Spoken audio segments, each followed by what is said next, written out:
حضرت احمد بن حنبل بہت بڑے بزرگ گزرے، اللہ اکبر، کیا ان کا علمی مرتبہ تھا۔ وہ حضرت بشر حافی کے پیچھے دوڑتے تھے، اور حضرت بشر حافی ناخواندہ شخص تھے، لیکن ایک خاص کرم نوازی ان کے اوپر ہوئی کہ اللہ تعالیٰ نے ان کے باطن کو اجلا کر دیا۔ وہ بشر حافی تھے تو شرابی، اور نشے میں دھت شراب خانے کی طرف جا رہے تھے کہ انہوں نے دیکھا راستے کے اندر کاغذ کا ایک ٹکڑا پڑا ہوا ہے جس کے اوپر لفظ اللہ لکھا ہوا ہے۔ بس اس کو اٹھایا، روئے، چوما، خوشبو لگائی، کسی اونچی جگہ پہ رکھ دیا اور شراب خانے میں چلے گئے۔ وہاں نشے میں دھت تھے کہ اللہ کے کسی بندے کی دستک ہوئی دروازے پہ، تو جو ساقی مے خانہ تھا اس نے پوچھا کون؟ کہا کہ بشر سے ملنا ہے۔ تو کہا وہ تو نشے میں پڑا ہے، اور جو شخص دروازے پہ کھڑا تھا وہ شہر کا بہت بڑا عابد تہجد گزار۔ تو جب اس کو بتایا کہ فلاں اللہ کے بندے باہر تیرے انتظار میں کھڑے ہیں، تو وہ ننگے پاؤں دوڑے، کہا کہ بشر تمہیں مبارک ہو، اللہ نے تیرے ماضی کے گناہ معاف کر دیے۔ تو بس پھر زندگی ہی بدل گئی۔ وہ ایک فقیر تھے، تو وہ جا رہے تھے، اللہ کی رحمت رب بہانہ می طلب، اللہ کی رحمتیں بہانے تلاش کرتی ہیں۔ ایک فقیر تھے تو وہ جا رہے تھے، تو راستے کے اندر کیا دیکھا کہ ایک شرابی ہے، وہ گندی نالی کے اوپر گرا ہوا ہے، اور اس کا منہ جو ہے اس کو گزرتا ہوا پانی مزید غلیظ کرتا چلا جا رہا تھا۔ تو انسانی شرف کے ناطے سے ان کے دل میں رحم جاگا کہ انسانیت کی تذلیل ہو رہی ہے، اگرچہ یہ شراب کے نشے میں ہے۔ آج کا صوفی اور آج کا مولوی تو ٹھڈا مار کے گزرے گا، لیکن گناہ سے نفرت ہے، گناہ گار سے نہیں ہے۔ تو وہ آگے بڑھے اور اس کو وہاں سے اٹھایا، اور اس کے جو گندا منہ تھا اس کا منہ دھو دیا اور چلے گئے۔ جب سحری کا وقت ہوا تو وہ تہجد کے لیے مسجد میں آئے، تو دیکھا کہ وہ جو شرابی جس کا منہ دھویا تھا وہ پہلے ہی مسجد میں نماز ادا کر رہا ہے۔ تو بڑی حیرت ہوئی، کہا مالک یہ کیا ماجرا ہوا؟ کہا میرے بندے، تو نے اس کا منہ دھو دیا تھا، میں نے دل دھو دیا۔ اللہ اکبر، تو نے اس کا منہ دھویا تھا، میں نے اس کا دل دھو دیا۔ تو بشر حافی کی اس ادا کو اللہ نے قبول کر لیا، اور وقت کے کامل کسی شیخ اور ولی کے ذریعے سے اس کو میسج پہنچایا۔ جب یہ پیغام پہنچا تو اس وقت وہ ننگے پاؤں تھے، براہنا پاتے، ایسے نشے میں آ گئے تھے۔ پھر انہوں نے کہا میرے رب کا پیغام جب میرے نام آیا تھا تو اس وقت میں برہنا پا تھا، لہذا ساری زندگی جوتے نہیں پہنوں گا۔ حافی عربی میں جو ہے وہ ننگے پاؤں والوں کو کہتے ہیں۔ اللہ اکبر۔ تو ساری زندگی جوتے نہیں پہنے کہ میری توبہ جب قبول ہوئی تو اس وقت میرے پاؤں میں جوتے نہیں تھے، تو اللہ کی زمین پہ وہ ننگے پاؤں پھرتے تھے۔ تو اللہ نے کرم کر دیا، تو احمد بن حنبل رضی اللہ تعالی عنہ ان کے پیچھے پیچھے بھاگتے تھے۔ تو ایک دن کسی شاگرد نے کہا حضرت یہ ایک ناخواندہ شخص ہے اور آپ اس کا پیچھا کرتے رہتے ہیں، اور آپ اتنے بڑے عالم۔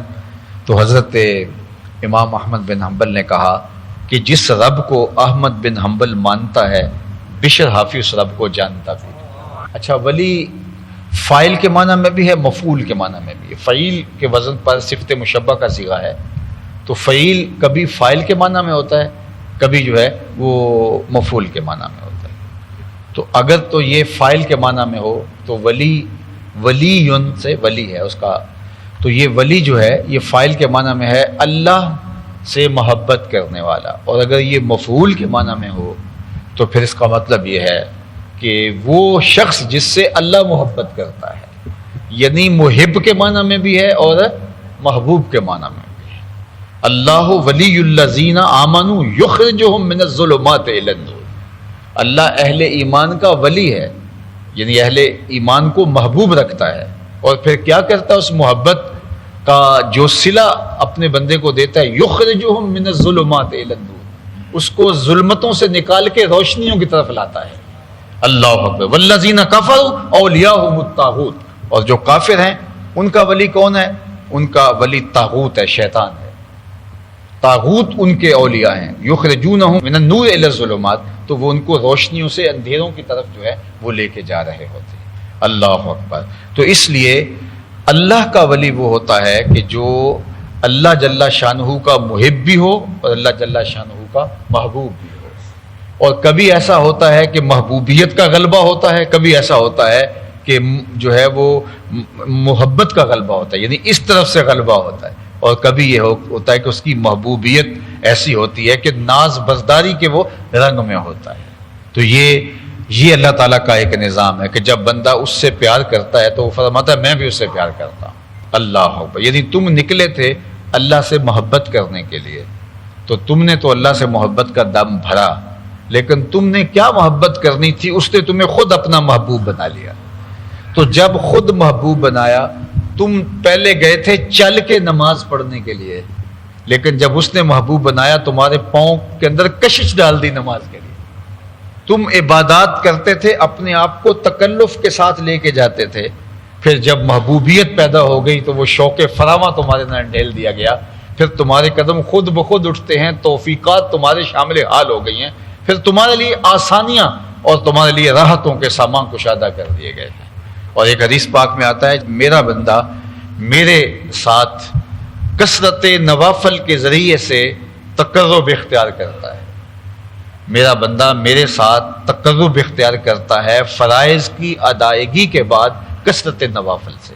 اور جب وہ کثرت نوافل سے میرا تقرب حاصل کر لیتا ہے تو فَكُنْتُ سَمْعَهُ الَّذِي يَسْمَعُ بِهِ وَبَصَرَهُ الَّذِي يَبْصُرُ بِهِ وَيَدَهُ الَّتِي يَبْطِشُ بِهَا وَرِجْلِهِ الَّتِي يَمْشِي بِهَا.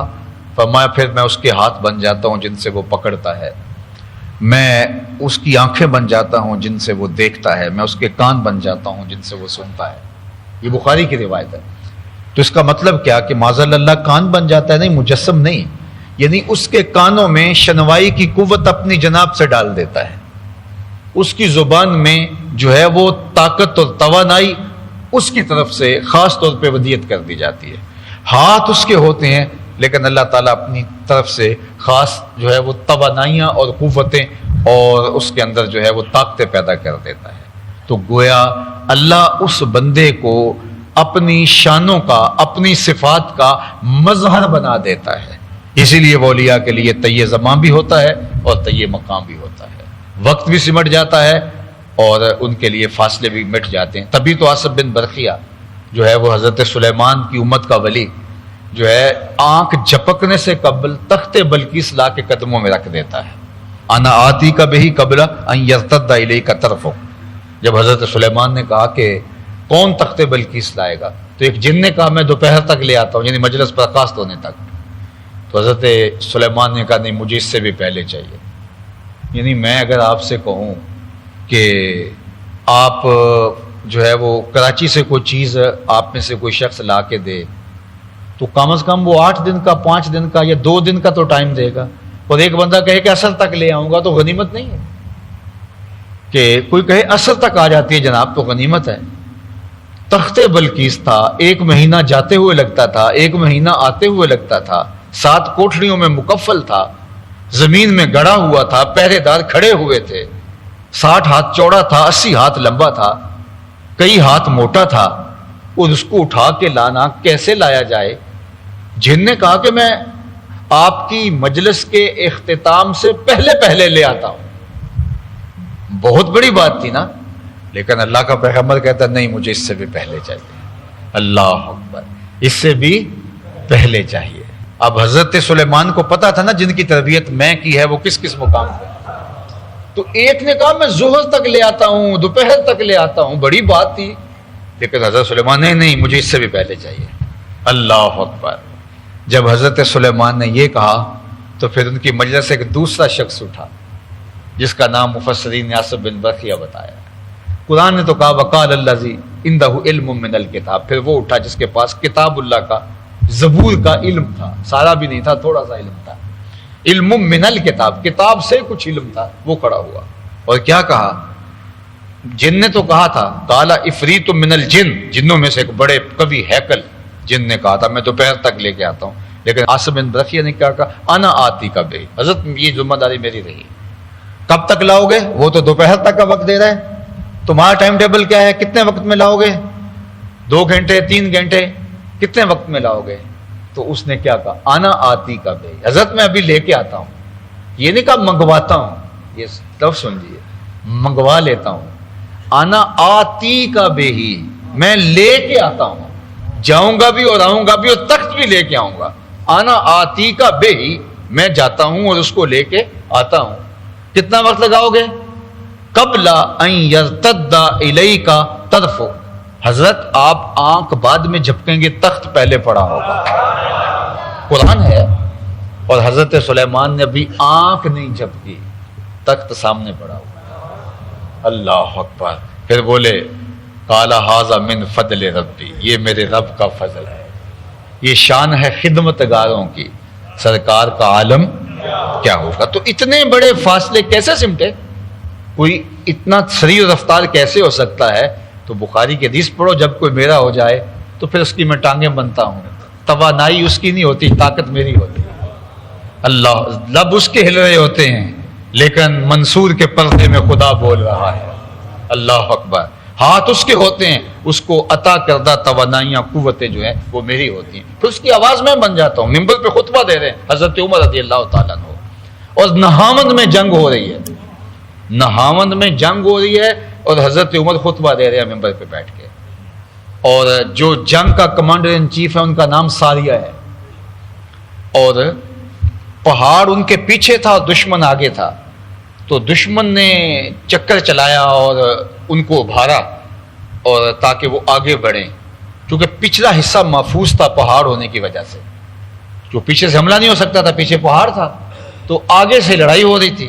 تو جب انہوں نے اشتعال دلایا نا، تو حضرت ساریہ اپنے فوج کو لے کے آگے بڑھنے لگے. دشمنوں نے پیچھے ایک دستہ کھڑا کیا تھا، جب یہ آئیں گے تم پیچھے پہاڑ کے پیچھے آ جانا تاکہ یہ درمیان میں پھنس جائے. تو جو ہی حضرت ساریہ اس جوش سے آگے بڑھنے لگے، حضرت عمر خطبہ دے رہے تھے، گفتگو چل رہی تھی، صحابہ سے مخاطبت کر رہے تھے.